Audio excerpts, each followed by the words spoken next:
제 이게 저 하는 거 이거 소리 나오는지 지난번에 소리가 녹음이 안 돼가지고 제가 죄송했는데 이거 한번 확인 한번 해보실래요? 네. 카톡으로 제 소리 잘 들려요? 나옵니까? 이 동영상에서 아니 말씀해 보세요. 근데 여기 화면에는 우선 안 뜨는데 안 떠? 왜 안 뜰까? 됐어요. 됐어요? 네. 네, 소리 나요? 예. 예, 감사합니다. 지난번에 이 소리가 녹음이 안 돼가지고 대단히 죄송했는데.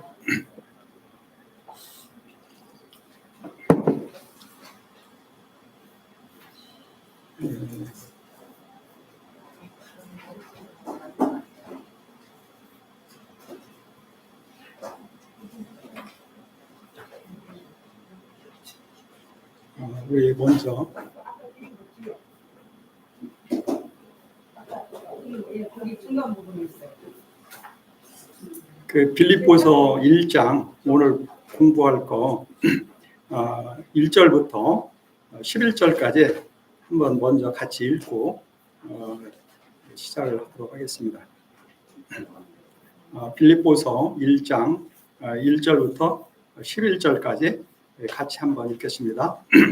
시작. 그리스도 예수의 종 바울과 디모데는 그리스도 예수 안에서 빌립보에 사는 모든 성도와 또한 감독들과 집사들에게 편지하노니 하나님 우리 아버지와 주 예수 그리스도로부터 은혜와 평강이 너희에게 있을지어다.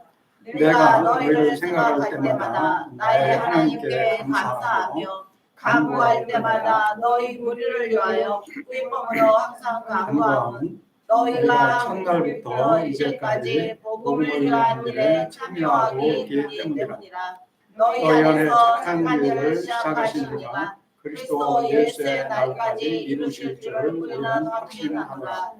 내가 너희 무리를 위하여 이와 같이 생각하는 것이 마땅하니 이는 너희가 내 마음에 있음이며 나의 매임과 의문을 변명함과 확정함에 너희가 다 나와 함께 은혜에 참여한 자가 되리라. 내가 예수 그리스도의 심장으로 너희 무리를 얼마나 사모하는지 하나님이 내 증인이시라.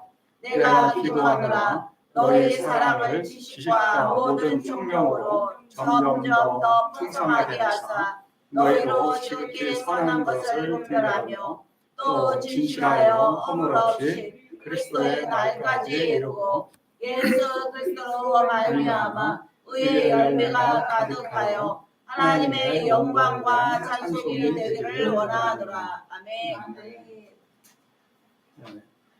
이 내용은 빌립보 이 서신, 이 빌립보서 전체의 하나의 그 서론이다 이렇게 얘기할 수도 있을 것입니다. 그래서 먼저 사도 바울은 그 당시에 편지의 형식을 따라서 먼저 자기 이 편지를 누가 쓰고 있는지 그것을 얘기하고 그 다음에 이 편지를 받는 수신자들을 얘기하고 그들에게 우선 먼저 인사를 합니다. 그래서 우리 하나님 아버지와 주 예수 그리스도로부터 은혜와 평강이 너희에게 있기를 원하노라 이렇게 그 인사를 먼저 하는 것이죠. 그리고서 바울의 대개 그 편지 그 형식을 따라서 먼저 감사할 것을 얘기를 합니다. 그리고 그 다음에 그 교회를 위한 기도의 내용이 나오고 있습니다.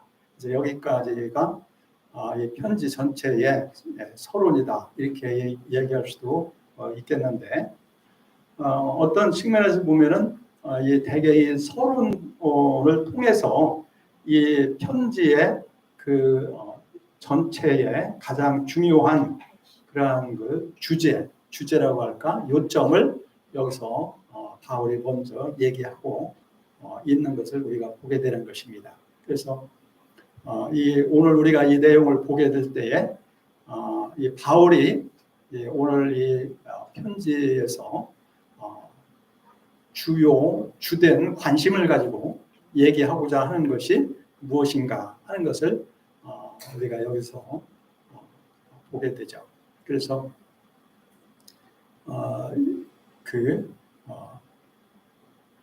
이러한 것을 우리가 보게 됩니다.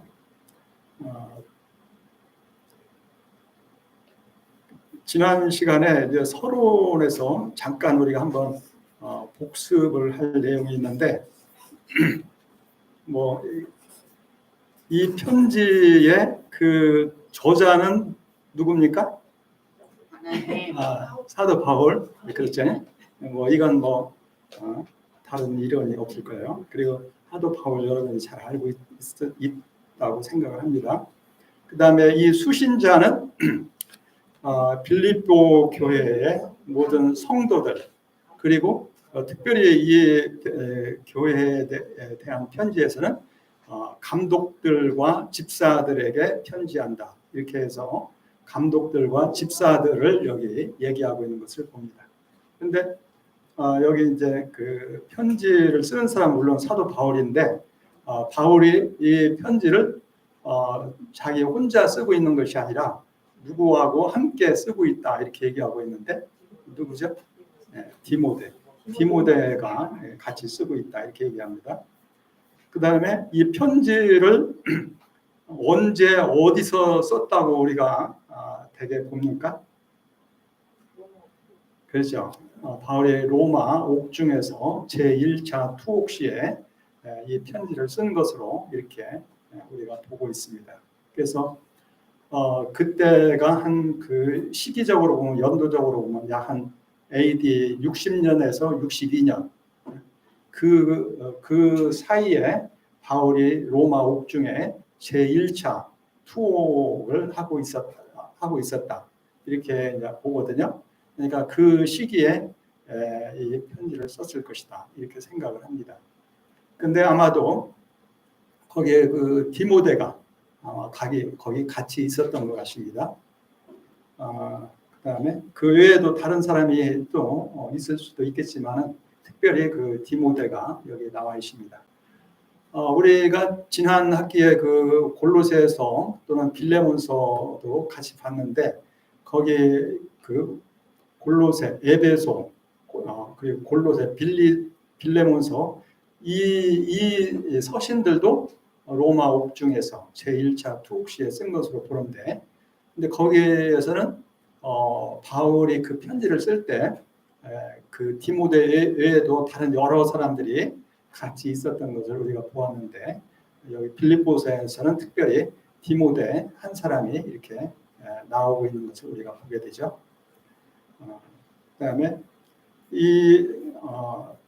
그 빌립보서를 쓰게 된 그 배경 또는 그 목적은 이게 이제 빌립보 교회에서 에바브라디도라고 하는 그런 일꾼을 통해서 바울이 로마 옥에 갇혀 있다, 옥중에 갇혀 있다 하는 그 소식을 어떻게 들었는지 듣고서 바울을 위해서 헌금을 좀 모금을 해가지고, 또 그 외에 또 바울이 필요한 이러한 것들을 준비를 해서 이 에바브라디도를 통해서 로마에 있는 바울에게 보냈던 것이죠. 근데 이 빌립보 교회는 지금의 그리스의 북쪽 마케도니아 지방에 있는 그러한 그 한 큰 도시 중에 하나이긴 했는데, 여기서 에바브로디도를 이제 통해서 이 로마로 보내는 것이죠. 그 당시에 빌립보는 그 로마에서 그 그리스를 지나서 저기 터키, 지금의 그 이스탄불을 지나서 터키 지방으로 가는 그러한 중요한, 크고 중요한 그런 로마의 큰 도로 가운데 있었다는 거예요. 그래서 그 도로가 그 에그나티아 길이라 이렇게 얘기하는데, 아마도 그 길을 따라서 서쪽으로 가서, 그리고 거기서 이제 서쪽에서 배를 타고, 그다음에 그 그 이탈리아로 이렇게 해서 건너가서 그래가지고 로마로 들어가지 않았을까 이렇게 생각을 해요. 그래서 이 에바 브라디도가 이 빌립보 교회의 그 헌금 그리고 또는 선물 이러한 것들을 가지고 로마로 와서 로마 옥중에 갇혀 있는 바울에게 이걸 전달을 했는데 이 빌립보서 이 편지 내용에 보면은 에바 브라디도가 아주 굉장히 심각한 굉장히 어려운 그 병에 걸렸었던 모양이에요. 그래서 다른 사람들이 다 걱정하고 심히 걱정할 정도로 그렇게 큰 병이 들었었던 것 같습니다. 그래서 근데 이와 같은 그 소식이 그게 이제 또 빌립보 교회까지 전해졌다는 겁니다. 그래서 그 다음에 이제 그 빌립보 그 소식이 또 빌립보 교회가 에바브라디도가 병이 들었다는 소식을 듣고 또 굉장히 걱정을 하고 있다 하는 그 소식이 또 다시 로마에까지 와서 바울에게 그 소식이 다시 들렸습니다. 근데 다행히 하나님께서 바울과 여러 성도들의 기도를 들으시고 응답을 하셨는지 에바브라디도가 그 심한 그 병에서 고침을 받았어요. 그래서 바울이 너무 감사하기도 하고 그래서 이 에바브라디도를 다시 빌립보 교회로 보내고자 합니다. 왜냐하면 그 빌립보 교회 신자들 성도들이 걱정하고 있을 것이니까. 그래서 에바브라디도가 깨끗하게 나음 받았다는 그것을 그들에게 알려주기 위해서 에바브라디도를 아마 바로 직접 이렇게 보내려고 했던 것 같아요. 그래가지고 그 에바브라디도를 빌립보로 다시 돌려 보내면서 이 편지를 쓴 것으로 이렇게 생각이 됩니다. 그래서 우선은 첫째, 빌립보 교회가 로마 옥중에 갇혀 있는 바울을 위해서 굉장히 큰 관심 그리고 사랑을 가지고 헌금을 모금을 하고 또 쓸 것을 준비를 해서 그걸 에바브라디도를 통해서 이렇게 로마까지 와서 바울에게 전해줬을 때에 바울이 그에 얼마나 감사하겠습니까?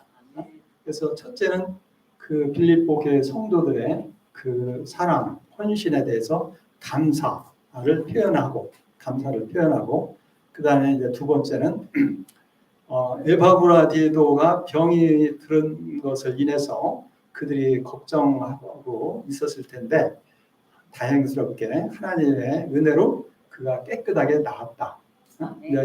그래서 이 에바브라디도를 다시 너에게 돌려보낸다. 그런 자 얘기도 하는 거죠. 그리고 그것과 함께 또한 이제 에바브라디도가 빌립보 교회로부터 와서 선물만 그러니까 바울에게 전해준 것이 아니고 빌립보 교회의 소식도 전해주지 않았겠습니까? 근데 그 얘기를 들으니까 빌립보 교회 성도들이 처음부터 지금까지도 신앙생활을 잘 하고 있는데 좀 몇 가지 좀 문제가 있다는 그런 얘기도 또 듣게 되었던 것입니다. 그래서 빌립보 교회의 가장 거의 그 문제가 없는 교회이기는 하지만 그래도 그 중에서 가장 또 한 가지 큰 문제 중에 하나는 그 신자들 가운데 특히 교회 일꾼들 가운데 좀 서로 다툼이 있는 또 아마 그런 일이 있었던 것 같아요. 그래서 그런 그 얘기를 바울이 듣고 그들의 교회 신자들이 물론 여러 가지 다 좋은 점이 많지만 서로 화합해서 하나가 되고 서로 협력해야 된다. 이것을 이제 권고하기 위해서 권고하는 그런 내용도 쓰고 그 다음에 이제 또 한 가지는 빌립보 교회에서 아마 큰 문제는 아니었겠지만 그 당시에 여러 교회들에서 그 문제가 되고 있는 가장 중요한 그 문제 중에 하나가 그 율법주의의 문제가 혹시라도 이 빌립보 교회에서도 문제를 일으키지 않을까 하는 그런 염려라고 할까요? 걱정 이런 것 때문에 그 율법주의를 경계해야 된다 하는 그와 같은 것을 얘기하고 하기 위해서 이제 그런 것을 얘기하면서 그래서 무엇이 참 신앙인가 이것을 가르쳐주고 그 다음에 마지막으로 한 가지는 빌립보 교회가 여러 가지 참 그 훌륭한 점이 많기는 하지만은 한 가지 더 중요한 것은 우리의 그 신앙이라는 것은 우리가 예수님을 다시 만나는 그때까지 끝까지 최선을 다하는 그런 삶이어야 한다 하는 그런 것을 그들에게 가르치고 또 깨우쳐주기 위해서 이 편지를 쓴 것이다 이렇게 이제 생각이 돼요. 그래서 빌립보서를 기록한 배경 그리고 기록 목적 이런 것을 우리가 지금 잠깐 보았죠. 왜 이 편지를 썼는가? 그래서 그런 이제 여러 가지 내용들이 나오는데 보면은 이 빌립보서는 바울의 다른 편지들과 조금 차이점이 있다고 하면은 교리적인 이런 내용을 그렇게 많이 그렇게 기록을 하지 않았습니다. 그것보다는 주로 권면이 많아요. 그들의 삶에 대한 권면 이것이 많은 겁니다. 그래서 그 전체적인 그 내용을 하나로 종합해서 요약해서 얘기한다면은 영광스러운 성도의 삶을 살아라 이렇게 요약해서 얘기할 수 있지 않을까 이렇게 생각이 돼요. 다른 말로 얘기하면 빛나는 성도의 삶. 이 어두운 세상 속에서 성도들, 특히 빌립보 교회의 성도들의 삶은 영광스럽고 빛나는 그런 삶이 되기를 원한다. 물론 뭐 잘하고 있지만 끝까지 최선을 다해서 더욱 잘하기를 바란다. 그런 그 뜻으로 우리가 생각해 볼 수 있을 것 같아요. 그래서 마치 밤하늘의 별들이 반짝이듯이 그 어두운 세상 속에서 빌립보 교회의 성도들은 그와 같이 빛나는 성도의 삶을 보여주는 그런 교회가 되기를 바란다. 이렇게 생각해 볼 수 있지 않겠느냐 이렇게 생각이 돼요. 그러니까 여러 가지 그 권면의 내용이 결국 한마디로 그 성도의 아름다운 그런 모습을 보여라. 이 어두운 세상에 빛을 비추는 그런 그 삶이 되기를 바란다. 이거 같아요. 어떤 측면에서 보면은 이게 오늘날 우리 한국교회 신자들에게 성도들에게 주시는 귀한 말씀이 아닐까 이게 생각이 됩니다. 물론 우리 한국뿐만 아니라 온 세상이 다 하나님을 알지 못하는 그런 가운데 어둠 가운데 혼란 가운데 있는 이러한 세상이 아니겠어요? 그런 아무리 세상이 그렇게 그렇다고 할지라도 우리 성도들의 삶은 밤하늘에 반짝이는 별과 같이 이 세상에 빛을 비추는 그런 그 영광스러운 그런 삶의 모습으로 나타나야 된다. 이걸 우리에게 가르치고 있어요. 그래서 여러 가지 측면에서 예로서 바울 자신의 삶을 여러 가지 본을 얘기하고 있어요. 본받을 수 있는 본. 그래서 첫째는 바울 자신의 삶의 본을 얘기해. 자기가 로마 옥중에 바울이 갇혀 있지 않습니까? 그러면서도 바울이 오히려 기뻐하고 오히려 복음이 전파되는 것을 인해서 기뻐한다. 이렇게 바울이 얘기하고 있습니다. 그리고서 우리가 조금 더 보면 살든지 죽든지 나는 내 몸에서 그리스도가 존귀하게 되기를 원한다. 그게 바울의 삶의 모습이에요. 자세예요. 이게 얼마나 참 멋있는 그런 그리스도인의 삶의 모습입니까? 그게 하나의 본이 되는 거예요. 바울의 삶 자체가 우리들의 삶의 본이 되는 거예요. 바울이 그 얘기를 하는 것은 자기 자랑을 하기 위한 것이 아니고 너희들도 그와 같은 삶의 자세를 가지고 살기를 바란다. 그런 뜻에서 쓴 것이 아니겠습니까? 그다음에 두 번째 이제 요게 이와 같이 그 본이 되는 이러한 그 몇 내용이 여러 개 있어요. 두 번째 중요한 것은 그 빌립보서 2장에 누가 나와요? 예수님. 너희 안에 이 마음을 품으라. 곧 그리스도 예수의 마음이니 하면서 예수님은 그 근본 하나님의 본체시나 하나님과 동등됨을 취할 것으로 여기지 아니하시고 자기를 비워 종의 형체를 가져 우리 사람과 같이 되고 그리고 자기를 낮춰서 십자가 죽기까지 복종하셨다. 곧 십자가에 죽기까지 하셨다. 그랬더니 그냥 하나님께서 그 예수님을 어떻게 했습니까?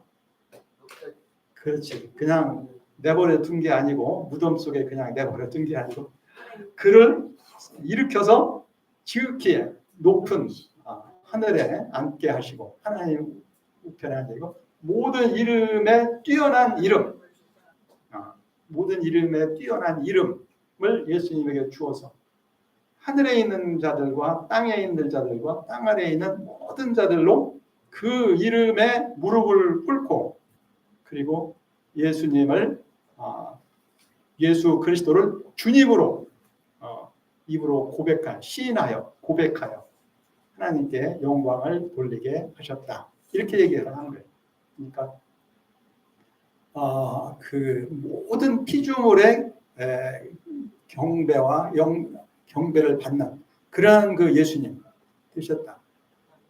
그 예수님의 얘기를 합니다. 이건 또 왜 이 얘기를 하겠어요? 너희들도 이 예수님을 본받아라. 이렇게 성도들이 서로 이렇게 다투지 말고 예수님을 본받아 오히려 자기를 비우고 낮추고 죽기까지 예수님과 같이 죽기까지도 복종하면 하나님께서 오히려 너희를 예수님과 같이 높여주신다. 이런 것을 우리에게 가르쳐주고 있습니다. 그래서 두 번째 물론 뭐 예수님이 가장 중요한 본이 되겠지만은 예수님의 본을 우리에게 얘기를 해줘요. 그 다음에 이제 세 번째 여기서 빌립보서에서 우리에게 보여주는 본은 디모데와 에바브라디도의 예를 들어서 얘기합니다. 디모데는 참 아들과 같이 끝까지 충성하는 그런 다 사람들이 자기 이익을 추구하면서 살지만 이 디모데는 오직 하나님을 의지하면서 살아간다. 이렇게 하나님을 위해서 충성하는 그런 사람인 것을 얘기하고 있습니다. 그리고 또 에바브라디도에 대해서 뭐라고 얘기합니까? 에바브라디도는 조금 전에 얘기한 대로 거의 죽을 것 같은 그런 그 병에 걸렸어도 하나님을 섬기기 위해서 이 로마에까지 와서 오히려 자기가 병들었다는 그 얘기를 듣고 걱정을 하는 빌립보 교회 성도들을 위해서 오히려 걱정을 한다는 거라. 에바브라디도가.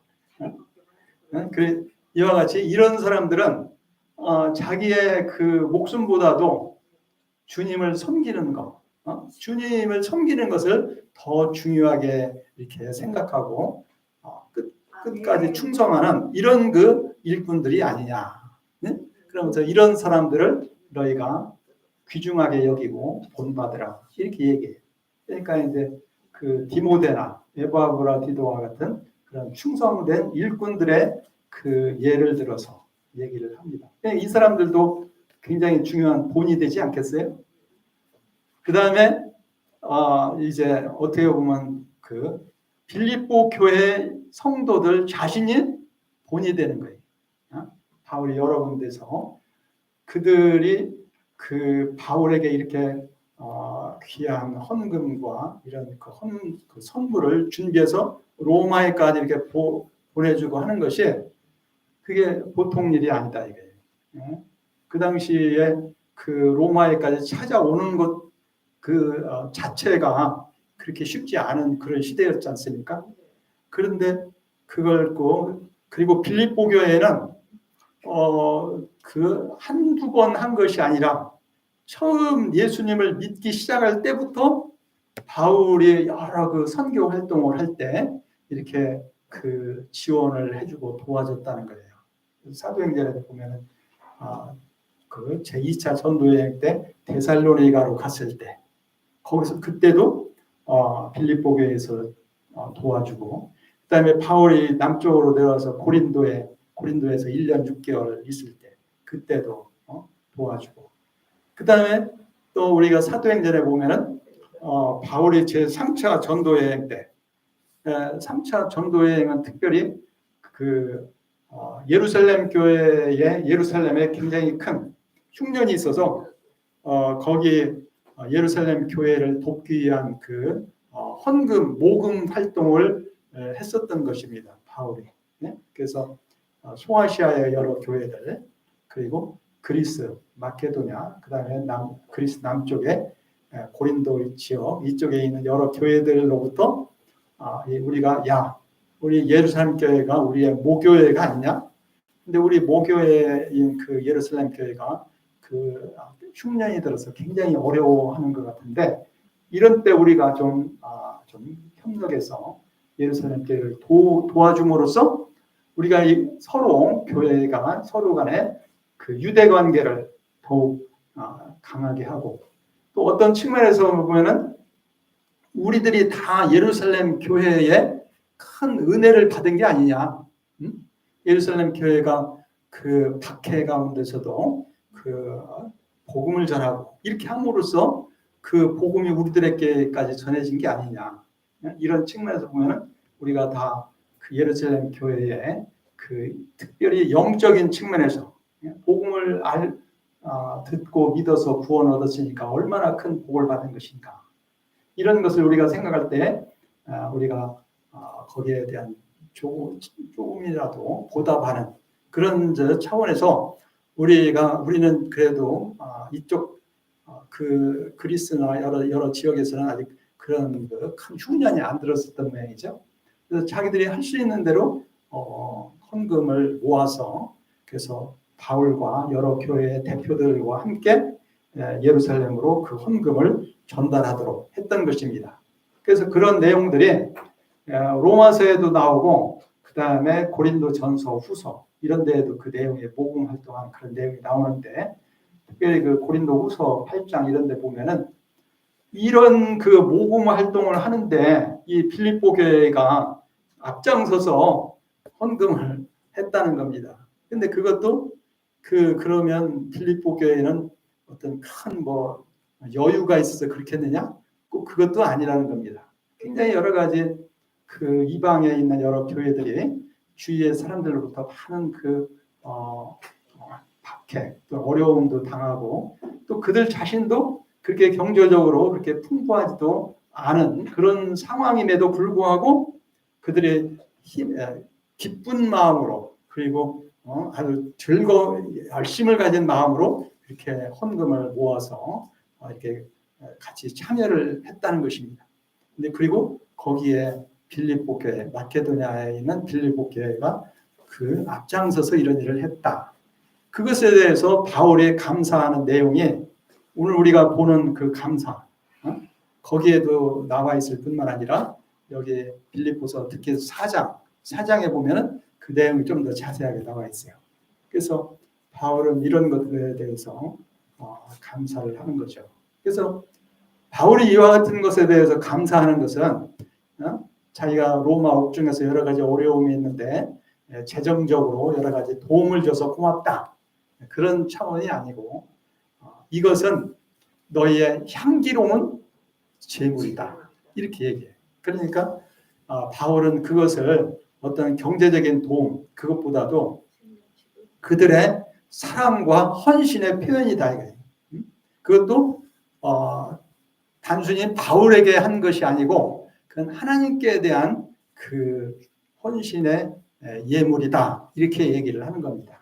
그래서 이와 같은 그 헌신, 충성 그리고 사랑의 이런 그 수고 이게 그렇게 쉬운 것이겠어요? 조금 전에 말씀드린 것 같이 그렇게 그렇다고 해서 그들이 그렇게 크게 막 넉넉하고 그런 것도 아닌데 이렇게 그들이 큰 그 힘을 모아서 이렇게 했다는 것은 하나님이 기쁘게 받으시는 향기로운 예물이다, 제물이다 이렇게 얘기를 하는 것입니다. 결국 그리고 하나님께서는 그것에 대해서 그들을 풍성하게 넘치게 그걸 채워주실 것이다 이렇게 그 얘기하는 것을 우리가 보게 되는데 그러니까 빌립보 교회 자체가 하나의 굉장히 그 귀한 본이 되는 거예요. 참으로 아름다운 신앙의 본이 되는 것을 우리에게 가르쳐주고 있죠. 이렇게 해서 이 빌립보 교회에는 이 빌립보서 이 편지에는 신앙의 본이 되는 그런 귀중한 예들이 굉장히 중요한 예들이 많이 나온다. 그리고 3장에 보면 또 바울 자신이 자기가 이 세상에 있는 모든 이런 그 자랑거리를 배설물과 같이 여기고 자기는 오직 표대를 향해서 하늘에 있는 예수님을 예수님을 닮기 위해서 달려가는 이런 그 삶을 살고 있다. 그런 얘기를 하잖아요. 그러니까 그것도 하나의 굉장히 중요한 본이 되는 게 아니겠습니까? 이와 같이 이 빌립보에서는 이제 여러 가지 권면을 하면서 거기에 실제적인 그런 그 본이 될 만한 그런 사람들 또는 예들을 이렇게 우리들에게 잘 보여주고 있어요. 그래서 결국은 그들이 빌립보 교회 신자들이 그 어려운 그 어두운 세상 속에서도 참으로 빛이 되는 그리고 영광스럽게 빛나는 그런 그 성도의 삶을 지금까지도 잘 살았지만 앞으로 더욱 빛나는 그런 성도들이 되기를 바란다. 이렇게 얘기하는 것을 우리가 보게 되는 것입니다. 그래서 이게 빌립보서의 주제 이런 것을 그 다음에 여기서 또 한 가지 우리가 얘기하는 것은 이런 것을 우리가 여기서 보게 돼요. 뭐냐면은 왜 빌립보서는 물론 그 여러 가지 성도의 삶에 대한 여러 가지 권면이 많이 나오는 거 좋은데 그렇다고 해서 왜 어떤 교리적인 그 설명이 그렇게 되게 다른 서신들에서 거의 한 반 정도를 그런 내용을 이렇게 얘기를 하는 데 비해서 빌립보서에도 그런 내용이 전혀 없는 것은 아니에요. 그렇지만은 그 다른 서신들과 같이 이렇게 좀 구분해 가지고 아주 이렇게 전적으로 그것에 대해서 이렇게 한꺼번에 이렇게 얘기를 하지 않는가 그런 거기 그 이유가 무엇일까 그것을 우리가 한번 생각해 볼 필요가 있는데 왜 그럴까요? 빌립보서에는 왜 그런 교리적인 설명을 왜 먼저 충분하게 하지 않고 어떻게 보면 그냥 처음부터 끝까지 그냥 권면에 관한 그런 내용들이 주된 내용을 이루고 있을까요? 이미 다 가르쳤나? 예, 그런 것 같아요.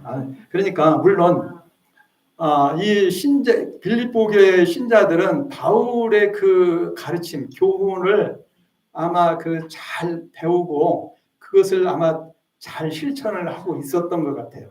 그리고 다른 교회에서와 같이 그런 심각한 문제들이 그렇게 별로 없었던 것 같아요. 그래서 그것에 대해서 다시 또 어떻게 자세하게 얘기할 필요가 없었던 것이 아닌가 이렇게 생각이 되는 거죠. 그것보다는 현재 부딪히고 있는 여러 가지 일들에 대해서 직접적으로 이렇게 권면하는 그런 내용들이 많지 않은가 이렇게 생각이 됩니다. 그래서 어떻게 보면은 바울의 서신들 보면은 이게 로마서나 에베소서 같은 그런 이제 일반적인 그 내용을 빼고 교회에 심각한 문제들이 많이 있었던 것을 우리가 보게 되죠. 고린도 교회는 어떻습니까? 뭐 분쟁도 있고 여러 가지 그 아주 어려운 문제들이 있기 때문에 바울이 그걸 그냥 자세하게 그런 문제들을 해결하기 위해서 쓰지 않을 수 없었던 것을 우리가 보게 됩니다. 그리고 우리가 그동안 보았던 갈라디아 교회는 또 그 유대주의자들이 율법주의자들이 와가지고 교회를 막 굉장히 흔드는 거예요. 예? 교회가 그냥 그걸 올바르게 분별을 하지 못하고 그런가 하고 이렇게 거기에 그냥 좀 기울어지는 이런 사람들도 있었던 것 같아요. 그러니까 그냥 갈라디아서는 얼마나 심각하게 그 문제에 대해서 얘기했는가 하는 것을 우리가 보게 됩니다. 그리고 우리가 지난 학기에 본 골로새 교회도 물론 뭐 이 고린도 교회나 그 갈라디아의 여러 교회들 같이 그렇게까지 심각하지는 않았을지 몰라도 그리스도에 대한 그리스도의 그 유일성 그리고 그 초월성 그리고 완전성 이런 것을 흔드는 그리고 다른 그 여러 신들을 그 당시 선사들이나 이런 존재들을 숭배하는 것이 필요하다 하는 그런 그 이방인 신 그 종교의 가르침들에 좀 흔들리는 그런 측면들이 있었던 것 같아요. 거기에 비하면 빌립보 교회는 그렇게 어떤 그 심각한 교리적인 그런 문제는 없었던 것 같고 그 다음에 그리고 아마도 빌립보 교회는 아주 신앙에 대한 기본적인 그 내용에 대해서는 다시 또 자세하게 그걸 얘기할 필요가 없을 정도로 그건 어느 정도 바울이 그 인정을 했던 것 같습니다. 그러지 않겠어요? 지금 그 다른 교회는 그런 문제들에 그냥 힘들어하고 있는 것에 비해서 이 빌립보 교회는 오히려 이렇게 그 헌금을 모아서 어려운 가운데서도 그걸 모아가지고 로마까지 이렇게 사람을 보내가지고 바울을 돕도록 하는 이런 그것뿐만 아니라 아마 여러 가지 측면에서 그 굉장히 바울을 기쁘게 하는 그런 교회였다는 겁니다. 그리고 그런 것은 이와 같은 그 충성과 헌신이라는 것은 그냥 갑자기 나오는 게 아닙니다. 그냥 어느 날 야 우리 이게 헌금을 모아가지고 바울 좀 돕자 이렇게 해가지고 그게 자연스럽게 되는 게 아니고 그렇게 갑자기 되는 게 아니고 그동안에 그들의 그 신앙이 어느 정도 성숙하고 성장을 했을 때에 그게 자연스럽게 정말 그 기쁜 마음으로 그리고 자발적으로 그게 가능한 것이지 그게 그냥 어느 날 그냥 갑자기 야 우리 좀 모금 좀 해야 되겠다 이렇게 억지로 이렇게 해가지고 되는 것이 아니잖아요. 그러니까 그런 측면에서 보더라도 빌립보 교회는 어느 정도 그 기본적인 신앙을 어느 정도 잘 갖추고 있는 그런 교회가 아니었을까 이렇게 생각이 듭니다. 그러니까 지도자의 영향 아닐까요? 물론 뭐 그렇죠. 당연히 그렇겠지만은 또 이제 중요한 것은 아무리 잘 가르쳐도 그걸 잘 받아들이고 순종하는 사람이 있고 그걸 그냥 건성으로 듣고 또 잊어버리고 그런 경우가 있거든. 근데 거기에 볼 때에 빌립보 교회는 바울의 가르침을 잘 듣고 그걸 그냥 열심히 잘 실천을 했던 것 같아요. 말하자면 그게 그 씨 뿌리는 비유 그걸 보면 알잖아요. 씨 뿌리는 비유 보면은 어떤 사람이 씨를 다 같이 뿌려도 그 말씀을 받는 사람의 마음에 그 준비가 어느 정도 돼 있느냐에 따라서 그 열매가 달라지는 거야. 길가 밭같이 그냥 딱딱하게 굳은 그런 마음을 가지고 있는 사람은 들어도 그냥 잊어버리는 거야. 그리고 조금 돌짝밭 같은 그런 마음을 가지고 있는 사람들은 그때는 좀 기쁘게 열심히 하고 싶다. 그렇게 하는 것 같지만은 조금만 어려움이 있어도 아이고 하면서 포기하는 거야. 그리고 그 다음에 가시떨기와 같은 마음을 가지고 있는 사람은 그건 뭐야? 세상 욕심이 많은 거라. 예수님 믿는 것 좋지만 또 이 세상에서 다른 사람 그 하는 것 나도 다 하고 싶어. 나도 다 이 세상에서 이 세상 행복도 다 누리고 싶어 하면서 세상도 따라가고 싶어가지고 양쪽 양다리 거치는 거라. 이쪽도 갔다 저쪽도. 그래가지고서는 열매가 충실하게 맺히기가 어렵다는 거죠. 그런 것을 생각할 때 그 지도자, 가르치는 사람이 물론 잘 가르치고 정말 진실되게 충성, 뜨거운 사랑을 가지고 이렇게 가르치는 것도 중요하고 하지만 또한 동시에 그걸 받아들이는 사람들이 어떤 자세로 받아들이느냐에 따라서 달라지는 거라. 이런 것을 우리가 좀 생각해 볼 수 있을 것 같아요. 근데 그런 것으로 우리가 본다고 하면은 빌립보 교회는 참 마음밭이 참 좋은 사람들이었던 것 같아요. 그렇죠?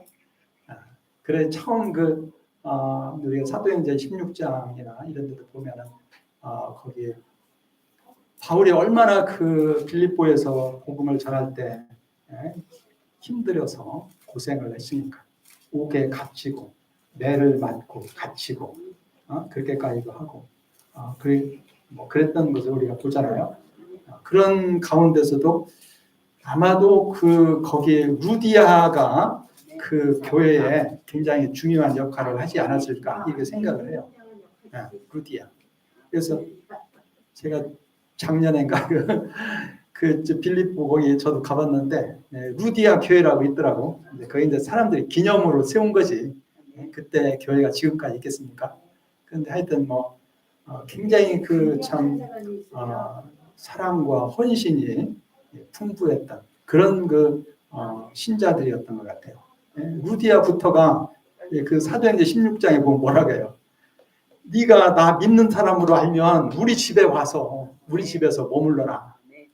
그게 그렇지. 그게 아무나 할 수 있는 일입니까? 아마도 루디아는 이제 자주장사라는 것은 그 당시에 굉장히 귀중한 옷감이었어요. 그래서 그 귀중한 그 옷감에다가 거기다가 귀중한 자주색 물을 들여가지고 이것은 로마의 귀족들, 왕족들이나 귀족들이 입는 그런 옷이거든. 그러니까 그런 옷을 이렇게 파니까 그래도 어느 정도 좀 재산 이런 재정적인 능력도 좀 있었던 것 같아요. 자기 집도 어느 정도 여유가 있으니까 거기 바울 혼자가 아니잖아요. 2차 전도 여행 때 우리가 보면은 바울도 있고 디모데도 있고 실라도 있고 그다음에 또 누가도 같이 했던 것 같아요. 누가 언제 만났어요? 누가는 사도행전 16장에 거기서 마케도냐로 가기 전에 거기서부터 나오잖아요. 그래가지고 어떤 사람은 누가가 아마 빌립보 사람이 아닐까 이렇게 생각하는 사람도 있어요. 빌립보에서 그런 하여튼간에 이런 것들을 생각할 때에 그 사람들 그래도 여러 명이잖아요. 또 그 외에 또 다른 사람 더 있었을지도 몰라요. 근데 그런 사람들을 자기 집에 여러 날 머물게 하고 그 다음에 아마도 사람들이 생각하기에는 빌립보 교회는 그 후에 이제 계속 이 루디아의 집에서 계속 모이지 않았을까 생각해요. 물론 그 후에 간수도 예수를 믿고 온 가정이 세례를 받았지만 루디아의 집을 중심으로 빌립보 교회의 신자들이 모이지 않았을까 이렇게 생각을 하는 겁니다. 그래서 그러고 보면 이 빌립보 사람들은 참 굉장히 어떻게 참 신사적이야. 우리가 사도행전에 보면 베레아 사람들이 신사적이라고 했는데 어떻게 보면은 참 이 빌립보 사람들이 더 참 친절하고 굉장히 충성스럽고 그러지 않았을까 이렇게 이제 생각이 되는 겁니다. 그래서 이 빌립보 교회가 그 다른 편지들과 다른 그런 특징들을 가지고 있는 거예요. 그래서 그 갈라디아 교회나 고린도 교회는 바울이 굉장히 마음을 졸이고 마음 아파하면서 그 편지를 쓴 거거든요. 근데 거기에 대해서 이 빌립보서에서는 오히려 내가 기뻐한다. 감사하고 기뻐한다. 그런 기뻐한다는 소리가 한두 번이 아니에요. 여러 번 나. 그래서 이 빌립보서를 기쁨의 서신이다. 이렇게 얘기하잖아요. 기쁨이라는 말이 나왔으니까 한마디 더 한다면 이 기쁨이라는 것이 바로 하나님 나라의 모습이에요. 세상 기쁨이 아니고 하나님이 주시는 그 기쁨, 성령이 주시는 기쁨, 성령의 열매로 성령의 열매도 있잖아요.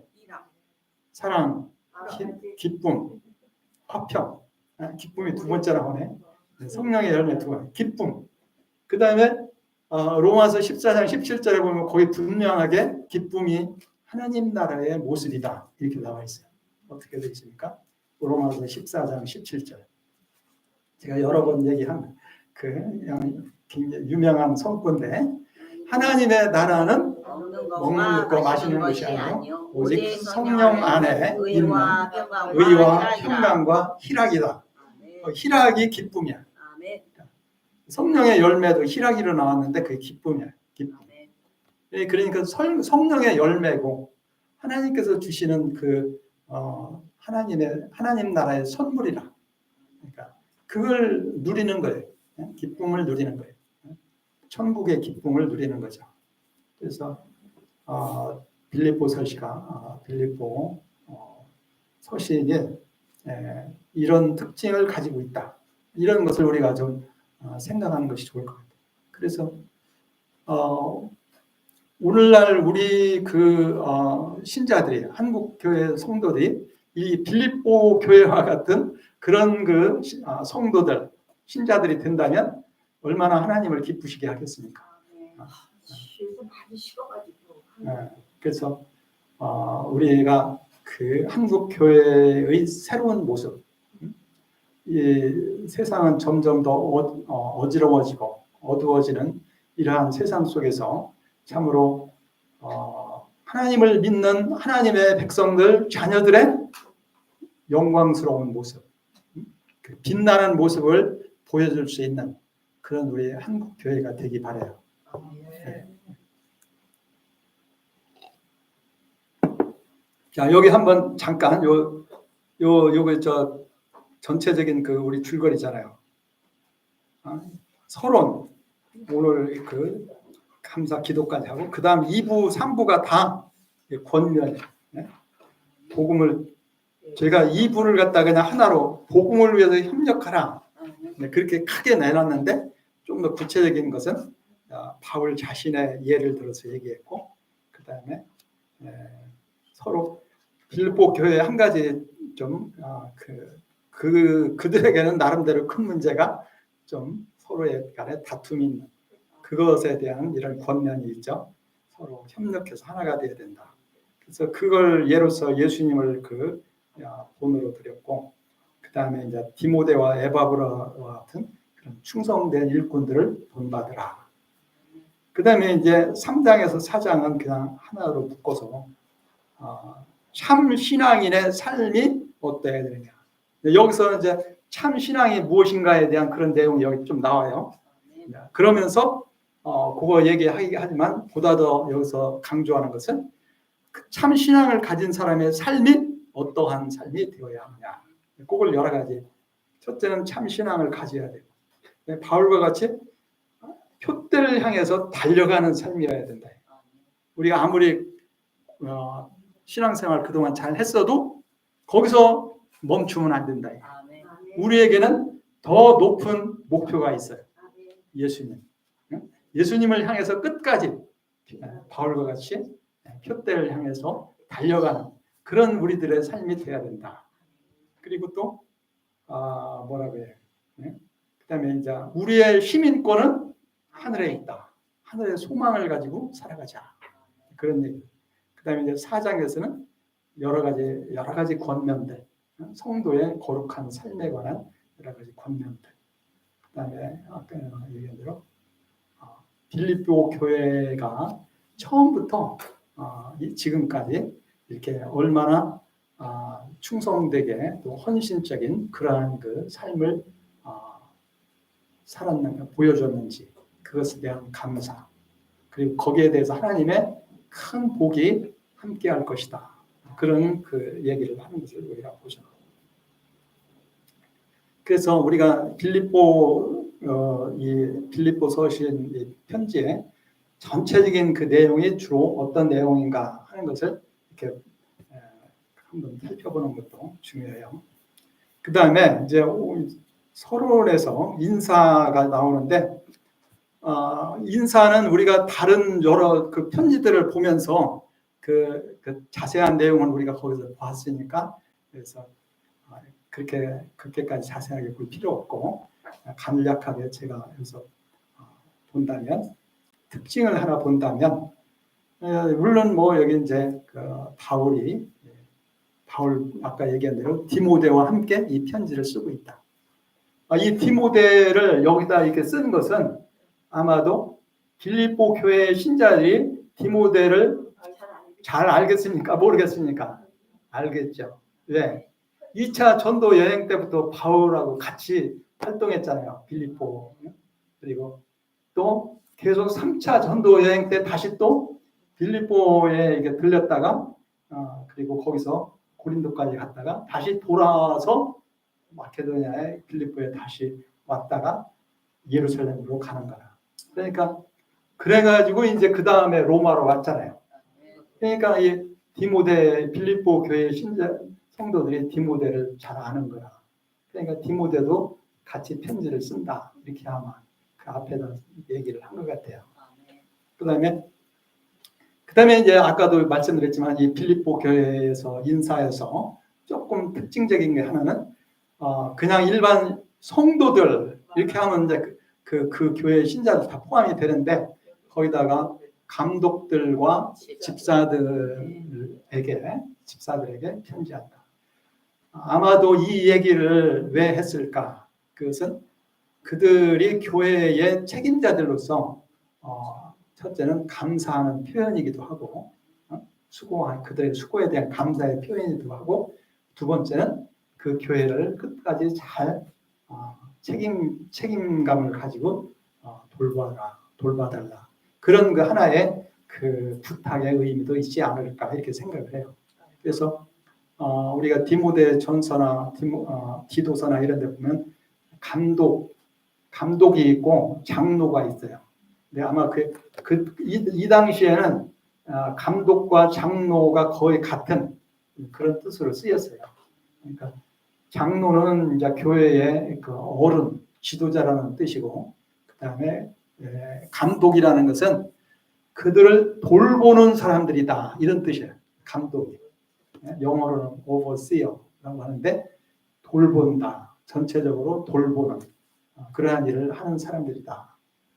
그래서 그거 보면은 감독이나 장로가 거의 같은 그런 뜻으로 또는 같은 역할을 했던 것으로 여겨져요.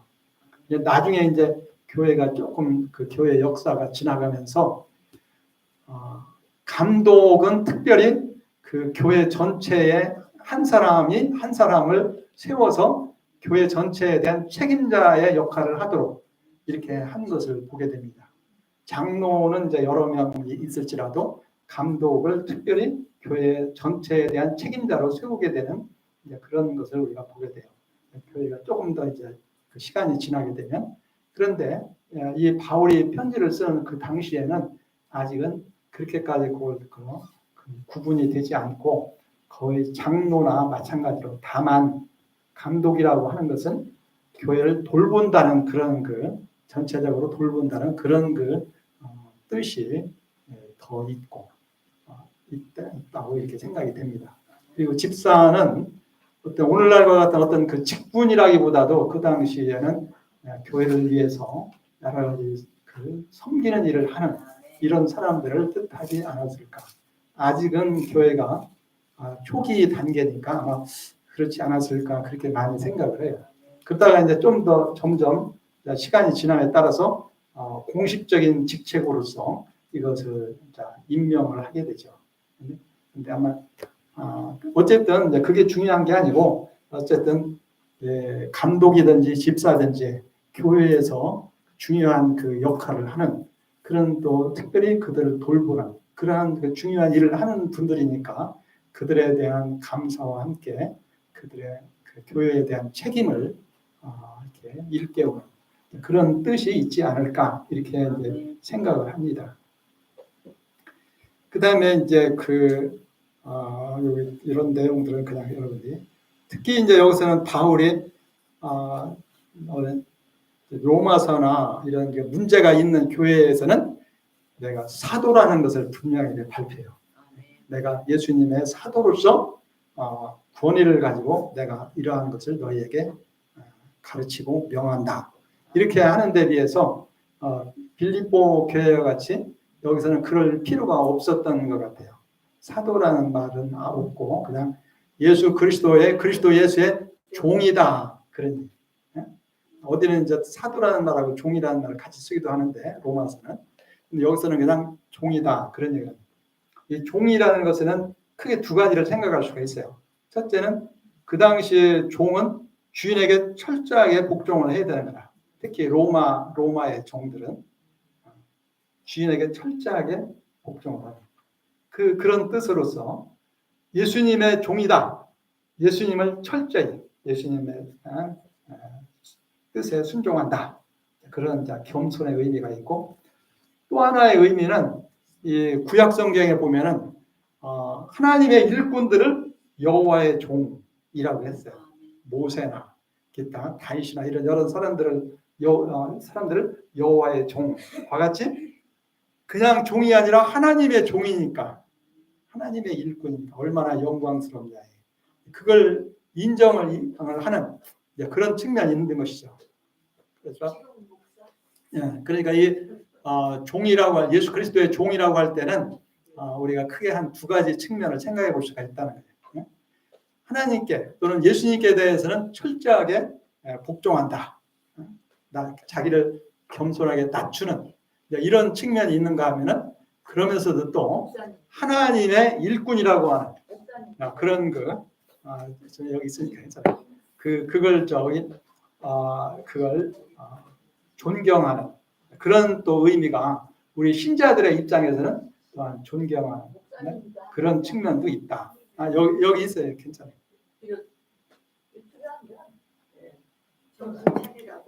그런 것을 우리가 한번 양면성이 있는 것을 한번 생각을 해봅니다.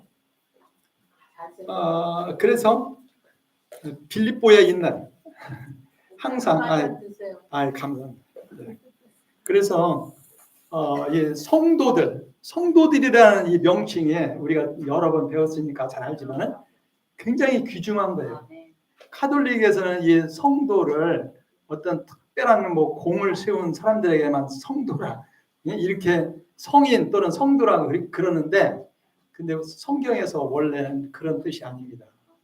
누구든지 예수 믿으면 다 성도야. 그리고 그 뜻은 거룩한 사람이라는 뜻인데 그것은 1차적으로 우리가 예수 믿는 사람은 왜 성도냐? 우리가 하나님께 속한 사람, 하나님의 백성, 하나님의 자녀니까 무조건 예수 믿으면 성도야. 성도가 따로 있는 게 아니야. 그 대신에 우리가 하나님께 속한 사람이니까 우리는 거룩한 사람이에요. 그 대신에 우리는 책임과 의무도 있는 거예요. 하나님이 거룩하니 너희도 거룩하라. 우리 하나님의 자녀면 하나님의 자녀답게 우리들의 삶도 거룩해야죠. 굉장히 중요한 거예요. 하나님의 백성이라는 뜻을 가지고 있는 겁니다. 그래서 그리고 그들은 빌립보에 사는 사람들. 그 중요한 거예요. 아멘. 우리가 그 예수를 믿는다는 것은 어느 교회에 속해서 그들과 함께 신앙생활을 하는 거예요. 아멘.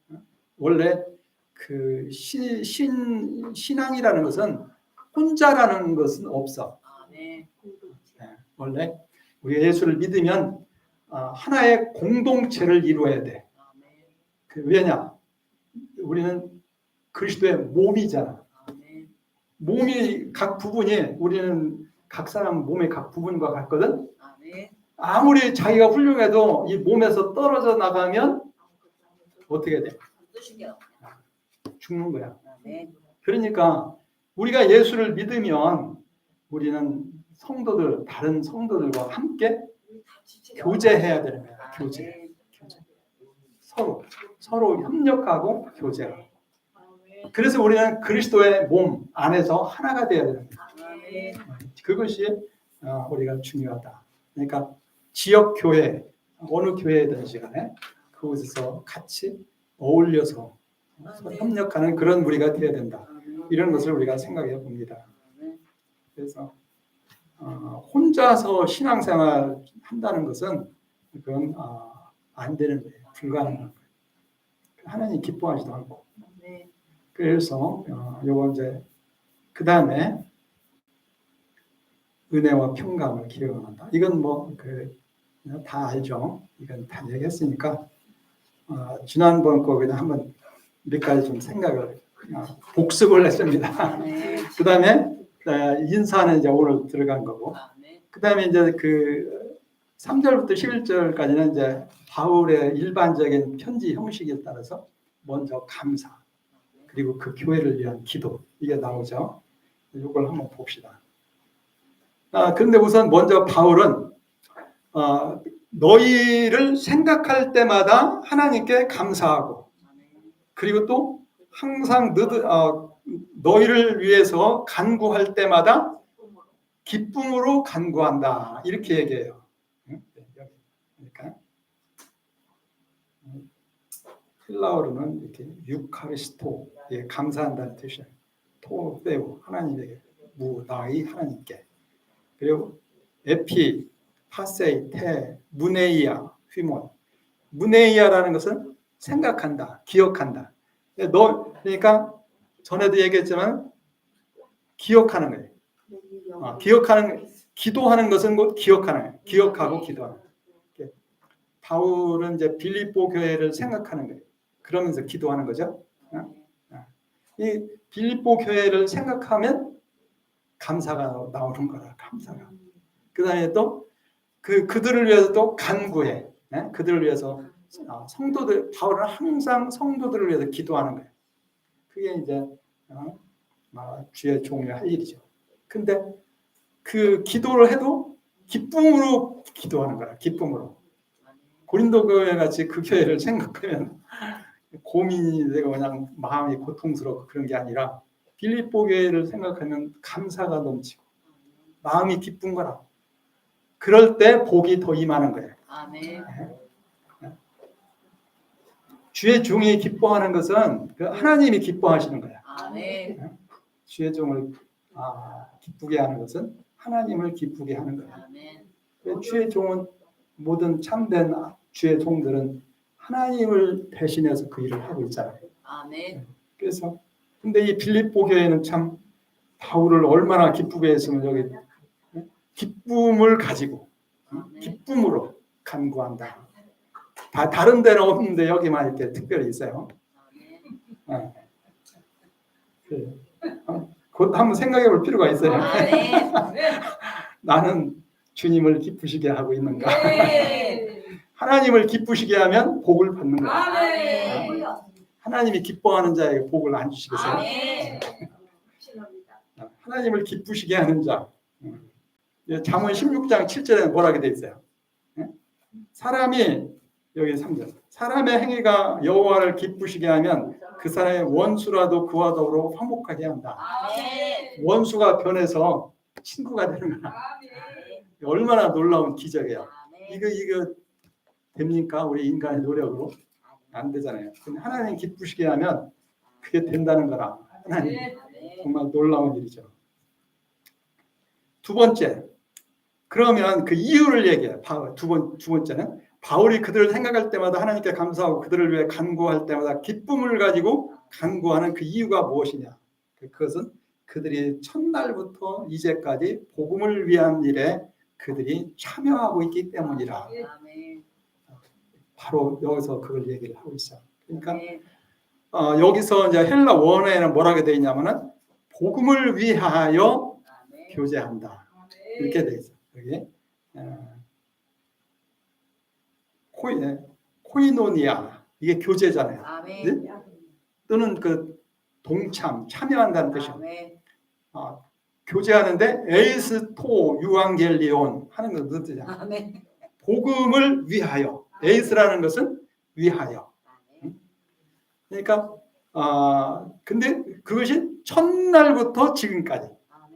그러니까 이 빌립보 교회는 처음 예수님을 믿을 그때부터 그리고 또 지금 바울이 로마 옥중에 있는 지금까지도 복음을 위해서 이렇게 교제를 하고 있다. 이게. 여기서 얘기하는 교제라는 것은 지금까지 우리가 본 바와 같이 바울이 어려울 때 필요한 것을 보내줘 도와. 여러 가지 물질적으로도 또 그 위로 이런 그 사랑으로 이렇게 하는 거라. 그러니까 아주 실제적으로 이렇게 하는 거죠. 그러니까 바울이 그 하는 게 뭐예요? 복음 전하는 일 아닙니까? 그래서 바울이 복음 전하는 그것을 위해서 이렇게 하는 것은 그들이 같이 복음을 위한 그 일에 같이 참여하는 거예요. 주의 종들을 위해서 같이 협력하는 것은 같이 복음을 위해서 헌신하는 거라 이렇게 얘기해요. 그래서 바울은 그것이 너무 기쁜 거라 감사하고 그래서 이런 교회가 없다는 것입니다. 4장에는 처음 예수 믿을 그 사도행 16장에 거기 보면 16, 17장에 보면 데살로니가 교회에 이제 그 빌립보에서 데살로니가 교회로 갔잖아요.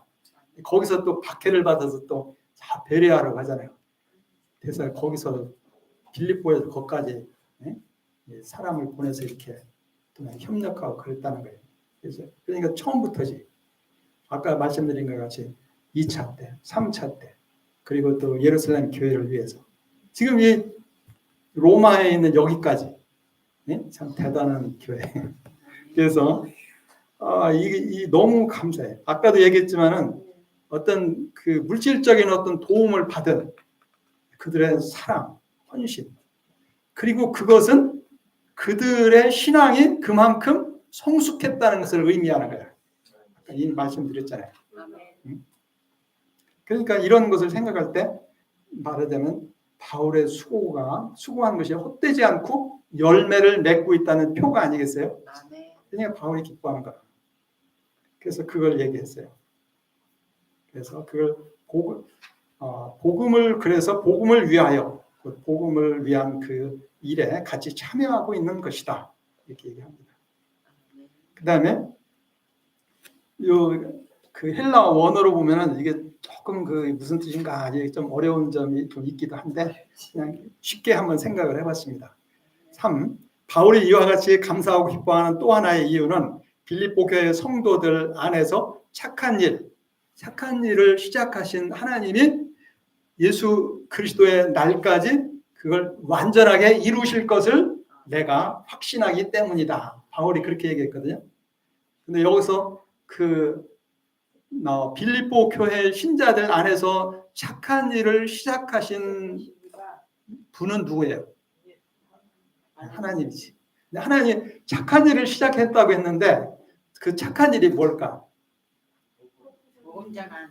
그렇죠. 이제 여러 가지 이제 생각을 할 수 있는데 어떤 사람들은 이 사람들이 바울에게 이렇게 헌금도 보내주고 좋은 일 한 거 그걸 가리키는 것이 아닐까? 이제 그렇게 해도 이제 생각을 하기도 하는데 그보다 더 중요한 것은 그들을 구원하시는 일 이것을 의미하는 것으로 그렇지. 우선 이게 착한 일이라고 했는데 원어는 그냥 선한 일, 선한 일. 이렇게 로마서 8장 28절에 뭐라 했어요? 하나님을 사랑하는 자 곧 그때로 부르심을 받은 자들에게서는 모든 것이 합력해서 선을 이루느니라. 거기서 얘기하는 선은 29, 30절에 나오는 구원을 의미하는 거예요. 크게 보면 구원이야. 마찬가지로 여기서도 너희 안에서 착한 일, 곧 선한 일, 곧 너희를 구원하는 일을 시작하신 하나님이 예수님이 다시 오시는 그때까지 그것을 완성하신다. 완전하게 이루실 것을 내가 확신하기 때문에 하나님께 감사한다. 그러니까 바울이 어떻게 해서 그걸 확신했을까요? 그들 마음속을 들어가 봤어요?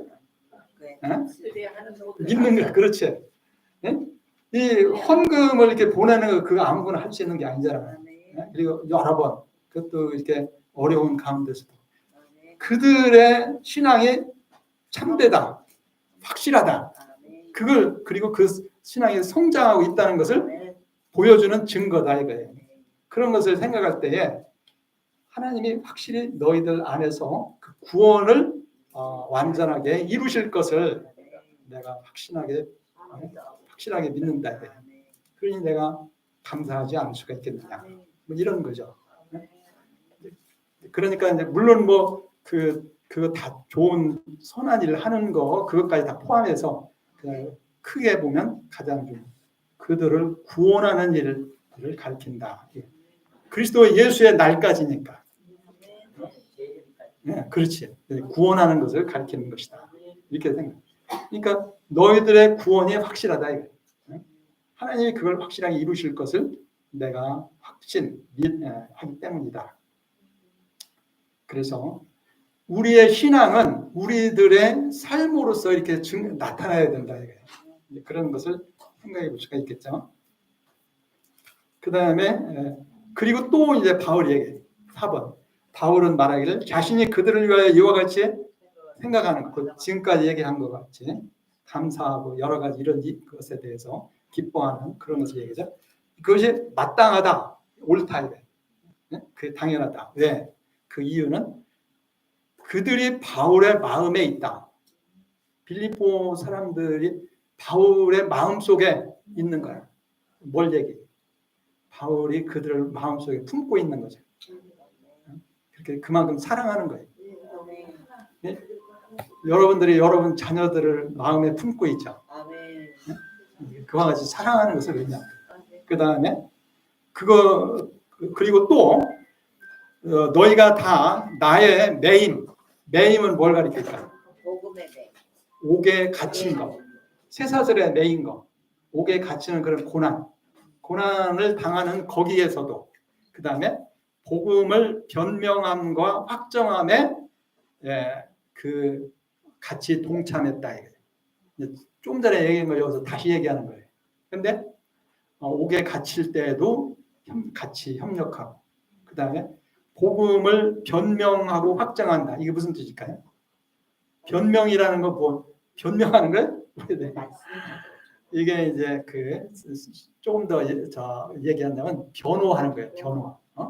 변호. 그게 이제 신학적으로는 변증. 그러니까 복음을 잘 알지 못하는 사람들이 막 비판하는 거라. 오해해가지고. 뭐 너희가 예수를 뭐 믿는 게 뭐야? 그 이상하네. 복음이 우리 복음은 구약 성경에 기초했고 또 이건 사람을 구원하는 거야. 사람들을 어떻게 뭐 해롭게 하거나 잘못된 길로 이렇게 가게 하는 것이 아니라 사람들을 참으로 행복하게 하는 거야. 그렇게 복음을 변호하는 거야. 변호. 복음이 얼마나 귀하고 가치 있는가. 그걸 얘기하는 거야. 변명이라니까 조금 이상하다 이렇게 생각이 돼. 뭔 뜻이 변호한다. 법정에서 이게 그 피고를 변호사가 변호하듯이 복음을 변호하는 거야. 오해하는 사람들에 대해서. 그리고 그 다음에 확정. 복음이 무엇을 의미하는지 그걸 확실하게 가르쳐 주는 거야. 그래서 복음의 참된 의미를 확실하게 가르치고 그걸 세우는 거, 그 확정이라는 게 바울의 사도로서 그 일을 하는 거죠. 근데 바로 그것을 위해서 바울이 지금 로마 옥중에까지 와서 갇혀 있는 거거든. 근데 바로 빌립보 교회 신자들은 이 모든 것에 항상 같이 협력을 했다는 거예요.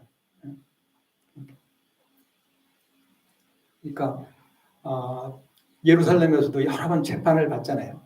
아마 그때도 좀 도와줬지 않을까 이런 생각이 들기도 해요. 하여튼 그 복음을 전하는 그런 일을 위해서, 그리고 심지어 옥에 매여 있는 복음을 위해서 고난을 받는 그것을 위해서 지금도 이렇게 협력하고 있잖아요. 이런 것을 생각할 때 그것을 바울은 뭐라 하냐면 너희가 은혜에 참여하고 있다 이렇게 얘기해요. 은혜. 네. 네. 여기서 전에도 얘기했지만 은혜는 예수 믿고 구원받는 것만 얘기하는 게 아니에요. 우리들의 날마다의 삶도 하나님의 은혜예요. 무엇보다도 우리가 주님을 위해서 능력 있게 일할 수 있는 것도 하나님의 은혜입니다. 그래서 바울이 고린도전서 15장 10절에 뭐라 했어요? 내가 다른 사람들보다 더 많이 수고했지만 그 누가 무엇에 의하면 내가 한 것이 아니요 하나님의 은혜로다. 그러니까 이게 복음을 위해서 충성하고 헌신하는 거, 일하는 거, 그것도 하나님의 은혜거든. 바로 그러니까 이 빌립보 교회의 신자들도 그 은혜를 같이 경험하고 있다. 그러니까 주님을 위해서 일하는 사람은 그 하나님이 그 일꾼에게 주시는 사역의 은혜를 경험하는 거예요. 근데 빌립보 교회에 같이 동참하는 사람들도 그 은혜를 같이 받게 된다. 그래서 그렇기 때문에 바울은 그들을 자기가 얼마나 그들을 사랑하는지 여기서 얘기를 합니다. 내가 너희들을 예수 그리스도의 심장으로 얼마나 사모하는지 하나님이 내 증인이다 이렇게 얘기해요. 그러니까 하나님이 내 증인이라고 하는 건 무슨 얘기예요? 확실하다는 얘기지. 하나님이 증인이 되신 확실하다 이게. 하나님이 증인이 되신다. 근데 무엇에 대한 증인이냐? 내가 너희를 사모한다는 건 뭘 의미해?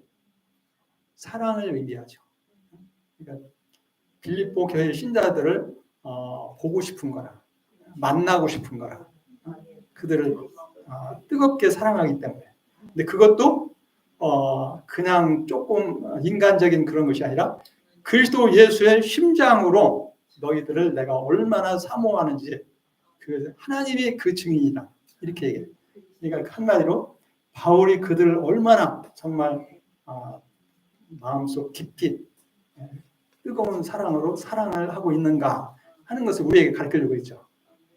예수님의 심정, 심장, 마음, 하나님의 마음으로 그러니까 다른 말로 얘기하면 하나님의 사랑으로 그들을 사랑하고 있다. 그러니까 바울이 빌립보 교회 신자들을 얼마나 사랑하고 있는가를 우리에게 가르쳐주고 있어요. 그걸 우리에게 그러니까 바울이 이제 감사해서 그렇게까지 얘기를 하는 거예요. 그래서 우리도 이와 같이 주의 그 종들은 말하자면 복음의 최전방에서 앞장서서 싸우는 거예요. 복음의 그 사역자들은 거기에서 신자들이 거기에 같이 협력하는 것은 그 사역에 같이 참여하는 거예요. 어떤 기도로 돕다, 뭐 어떤 형태로 하든, 격려를 하든, 어떤 일을 같이 좀 협력해서 하든, 그것이 다 그들이 같은 하나님의 은혜를 받게 된다. 은혜를 받는 것이다 이렇게 얘기합니다. 그 다음에 이제 기도를 하죠. 기도의 내용. 기도는 전에도 얘기했지만 그들에 대한 가장 간절한 소원을 얘기한다고 했죠. 빌립보 교회에 대한 바울의 간절한 소원. 근데 이 그 빌립보서에서는 간략하게 얘기하지만은 거기에 깊은 뜻이 있어요. 우리가 에베소서나 다른 데 보면 굉장히 기도의 내용이 많아요.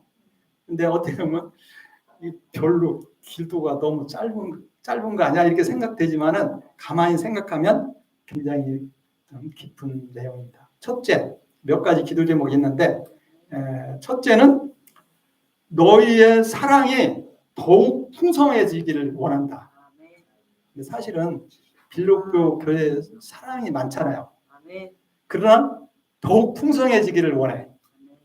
사랑은 그 신앙의 열매, 결과이기 때문에 사랑이 가장 중요한 계명이잖아요. 사랑은 아무리 커도 부족한 거라. 부족한 넘치지 않는다. 더욱 사랑이 더욱 넘치기를 원해. 근데 그 사랑이 어떻게 더 풍성하게 될 수가 있냐면은 지식과 모든 총명으로. 그러니까 우리가 사랑을 하되 그 지식과 총명을 가지고 사랑을 해야 돼. 여기서 얘기하는 지식은 에피그노시스라고 해서 완전한 지식 또는 영적인 하나님을 아는 영적인 지식을 가지고 분별력을 가지고 영적인 분별력을 가지고 사랑을 해야 된다. 그 다음에 두 번째는 모든 총명이라고 했는데 여기서 얘기하는 총명은 그냥 어떤 것을 잘 깨닫는 정도가 아니라 이게 그 통찰력, 분별력 이런 걸 의미한다는 거예요. 그러니까 이것은 이제 여기 다들 윤리적인 통찰력, 그러니까 실생활에 있어서 사리를 분별하고 거기에 가장 적합한 것이 무엇인가를 깨닫고 그것을 실천할 수 있는 능력, 이걸 가리킨다는 거예요. 이제 우리 윤리에 대해서 제가 조금 얘기했잖아요. 윤리적인 능력을 얘기해요. 윤리적인 능력. 여기 제가 얘기인데요. 그러니까 로마서 12장 1절 2절 그리고 에베소서 5장 여기 제가 좀 얘기를 했는데 그런 분별력을 얘기하는 것입니다. 여기서 총명은 헬라 원어로는 아이스테시스라고 했는데 우리말로 번역은 그냥 같이 총명이라고 했지만은 여기서 얘기하는 이 총명은 그런 실천적 분별력, 실생활에 있어서의 그 분별력, 살이 분별할 수 있는 능력, 이걸 가리킨다는 거예요.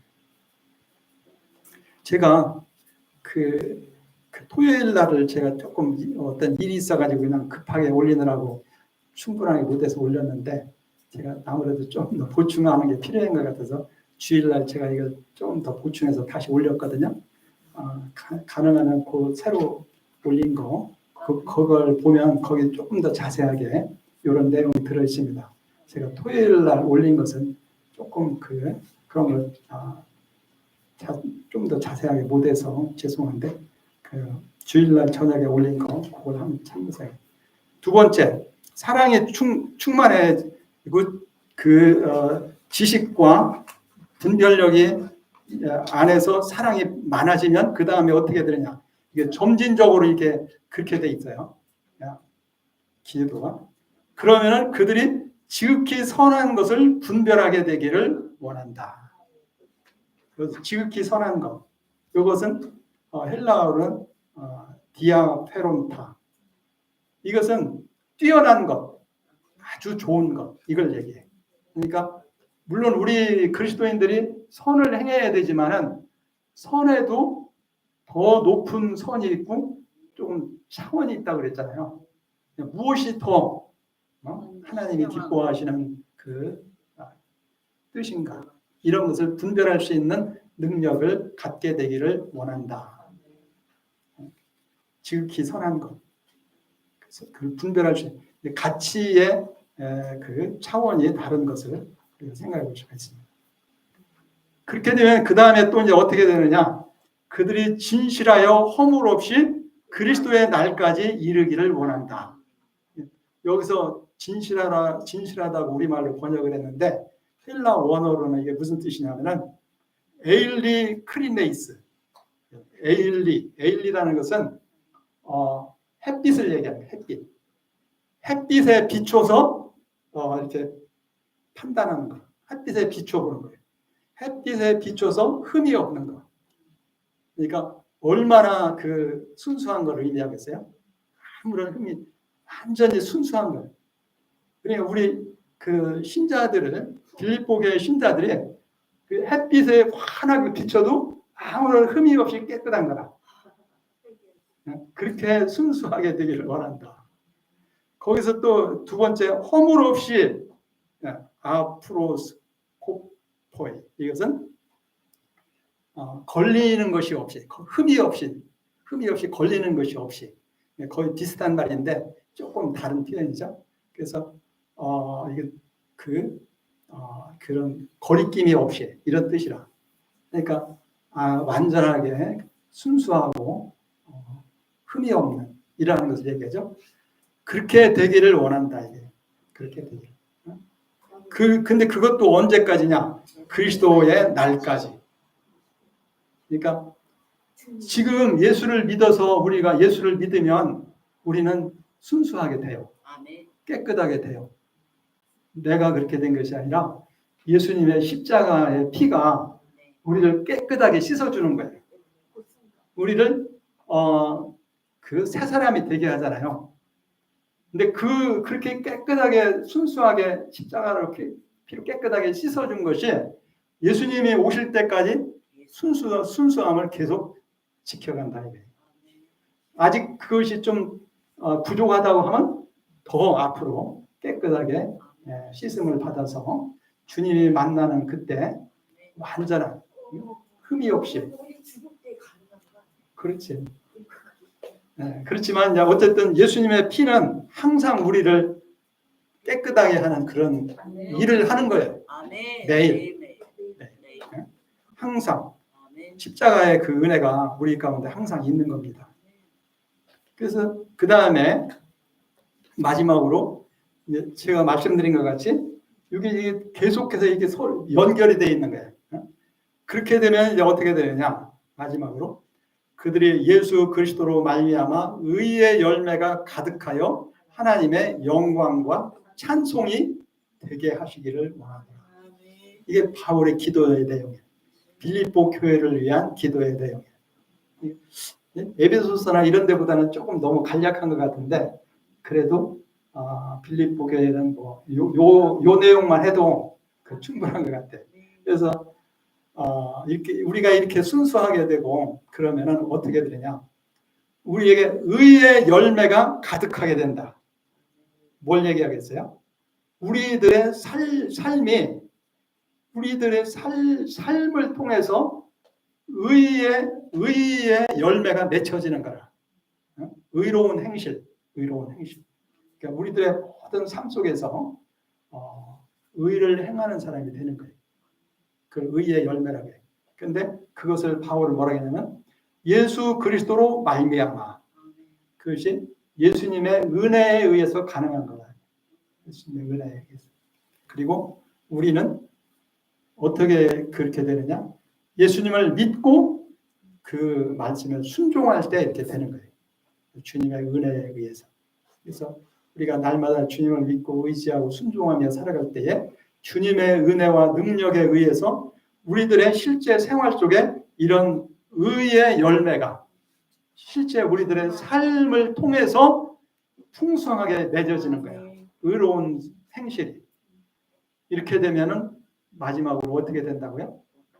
우리들이 자신이 하나님의 영광, 찬송이 되는 거다. 우리를 통해서 하나님의 영광을 받고 우리를 통해서 하나님께서 찬양을 받으시는 거예요. 이렇게 될 때에 우리가 이 세상에서 빛이 되고 소금이 되는 거예요. 바로 이것이 바울이 기도하는 겁니다. 그래서 첫째는 사랑이 더욱 풍성하게 되기를 원한다. 그것도 지식과 총명에 의해서. 그러면은 너희가 지극히 선한 것이 무엇인가를 분별할 수가 있을 것이다. 그렇게 되면은 이제 그리고서 그러면은 너희가 순수하고 흠이 없이 예수님 오시는 그날까지 너희들이 이루어질 것이다. 흠이 없게. 그 다음에 마지막으로 예수님의 은혜에 의해서 날마다 의로운 행실의 열매를 풍성하게 맺게 될 것이다. 그러면 우리들의 삶 전체가 하나님께 대한 영광이 되고 찬양이 될 것이다. 그렇게 되기를 바란다. 이게 이제 바울의 기도였습니다. 오늘 제가 조금 지금까지 갔는데 혹시 질문 있습니까? 네, 다음에 일단 제가 기도하고 마치겠습니다. 하나님 아버지 감사합니다. 바울의 오늘은 특별히 빌립보 교회를 위한 감사와 또 그들을 위한 기도를 보았습니다.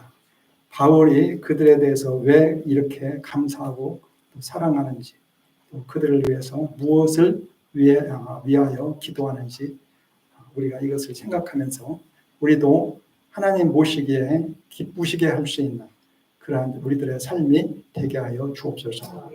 또한 바울과 같이 성도들을 뜨겁게 사랑하는 그러한 저희가 되게 하여 주옵소서. 감사드리옵고 예수님의 이름으로 기도하옵나이다. 네.